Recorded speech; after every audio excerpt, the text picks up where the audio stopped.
We are approaching the one-year mark for when the first time ever AUP was forced by a global pandemic to send students home and continue teaching online.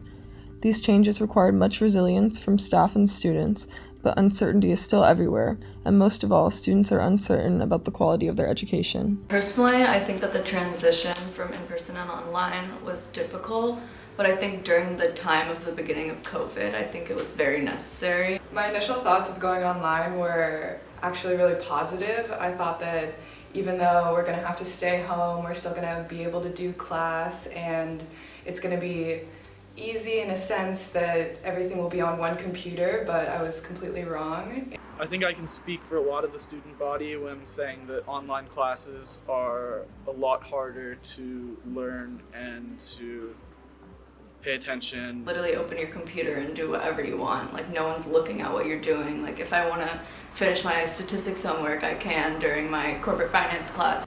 Half the time, like in morning classes, people just wake up and just hop on their laptop. You can essentially be a ghost, you know? You can have no mic on, no camera on. There's more pressure to perform in a classroom because it's all physical. Being able to like leave, turn your camera off, have no questions asked kind of thing, that is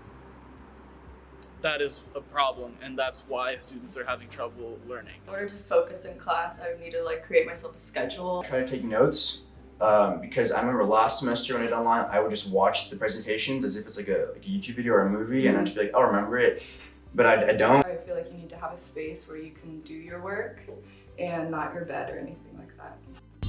University students around the world are wondering the same thing I am. Why is it that we have to pay the same 32,000 euros a year for online and in-person learning? You can't, go to the writing lab, use the study rooms as often.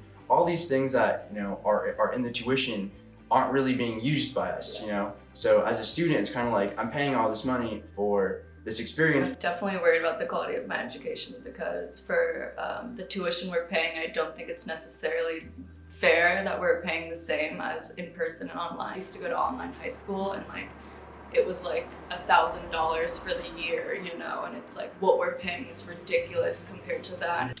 Basically, what I would say to that is that we've adapted to COVID. All of the support services are working either they're in person or they're remote. The library has adapted and it's got its services. Everything that we normally do as a university, we're still doing, albeit some things have to be remote.